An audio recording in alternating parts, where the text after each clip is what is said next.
Si vous aimez les gros desserts, les pâtisseries, le chocolat, les brownies et la bière, cette vidéo devrait vous plaire. Ça fait un sacré bout de temps que je vous avais pas fait de vidéo sur un style de bière. Et comme vous avez été nombreux à me demander de parler des hard seltzer, eh ben je vous fais une vidéo sur les pastries. Faut pas déconner. À vos diabètes, prêts?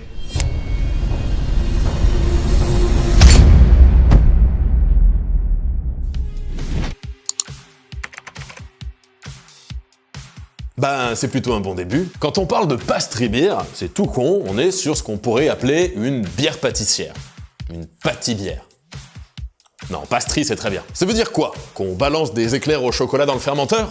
Ah, il y en a qui l'ont fait, mais c'est quand même un chouïa plus subtil que ça. En fait, la première fois que le thème est apparu, ça remonte à 2017, donc c'est pas si vieux, et ça viendrait d'un certain Alex Kidd. Rien à voir avec le jeu. C'est un mec qui est assez actif sur les internets de la bière, notamment avec son blog Don't Drink Beer. Donc en 2017, il avait commencé à renifler une espèce de nouvelle tendance, une sorte de surenchère au milkshake IPA et au milk stout. En fait, on commençait à voir arriver des gros stouts ultra denses avec des tonnes d'ingrédients bonus qui se trouvent normalement sur des recettes de dessert et assez de sucre résiduel pour pouvoir s'en servir de colle à bois. Et du coup, aux prémices de ces créations gourmandes et veloutées, le mec les a appelés pour déconner pastry stout. Sauf que ça correspond tellement bien à l'esprit derrière cette nouvelle tendance que ça a été implicitement validé par la communauté. Vous avez même un festival qui leur est entièrement dédié, Pastry Town, et pour vous dire à quel point c'est la folie, alors là en 2021 c'est dommage, ils ont changé, mais sur le site de 2020, votre souris, c'était un petit perroquet. Si ça arrive pas à vous convaincre que c'est un truc cool, je peux rien y faire. Fonds-y non plus. Bon, c'est super tout ça, mais le problème, enfin, si on peut appeler ça un problème, c'est que au final, pastry, c'est pas vraiment un style. Pas officiellement un style. Aujourd'hui, pastry, les brasseurs voient plutôt ça comme un mix entre un terrain de jeu et un territoire inexploré avec plein de pics montagneux où planter son drapeau.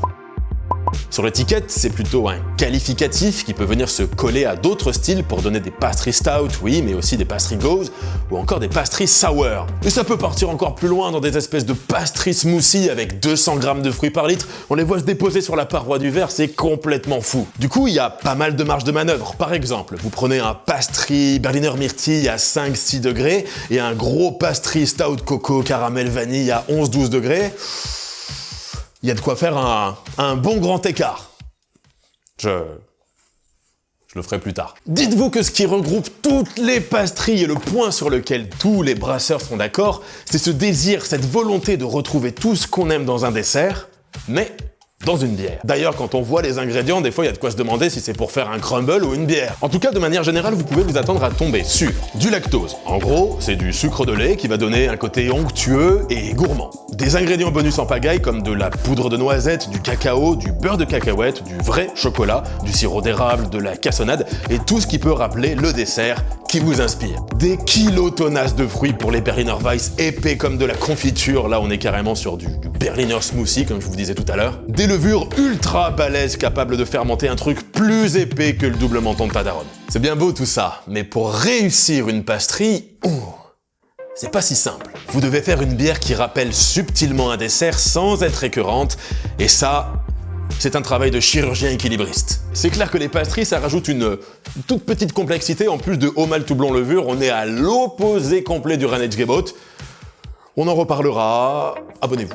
Du coup, vous imaginez bien qu'une pastry, c'est pas une création dans laquelle on se lance après son deuxième brassam. C'est des bières qui se fantasment, qui se construisent, qui se domptent. C'est aussi l'occasion pour les brasseurs de faire une démonstration de leur skill et de leur imagination. Einstein disait que la créativité, c'est l'intelligence qui s'amuse. Et ben là, avec les pastries, elle fait sa pause goûter. Au final, un bon pastry doit vous faire penser à un dessert sans oublier que c'est une bière. Personnellement, selon les pastries, j'ai un peu de mal à finir. Ou alors il faut vraiment que je sois éclaté pour pas me rendre compte de ce que je suis en train de boire. Et là, c'est l'uppercut qui vient de nulle part, chaos technique à tout moment. En fait, les pastries, c'est vraiment des bières que je préfère déguster sur la durée ou partager comme on ferait des parts avec un gâteau, en fait. C'est des desserts liquides, quoi. Voilà, je sais pas comment vous le dire d'autre. Et même, je rêve, ami restaurateur, si vous m'entendez, je rêve d'un jour pouvoir avoir un petit shot de pastry qui accompagnerait un café gourmand, par exemple. Je suis en train de me hyper tout seul. En tout cas, j'espère que cette vidéo vous aura plu et permis d'y voir plus clair dans ce joyeux bordel des styles et des tendances bières. On s'y perd facilement. Des bisous à tous ceux qui soutiennent la chaîne d'une façon ou d'une autre, que ce soit avec Utip, avec Tipeee, qui rejoignent la chaîne ou qui se sont abonnés au coffret mensuel de l'Ordre du Point Houblonné. C'est grâce à vous que je peux continuer à faire des vidéos aujourd'hui, donc merci. Sur ce, à la prochaine, portez-vous bien, force et houblon!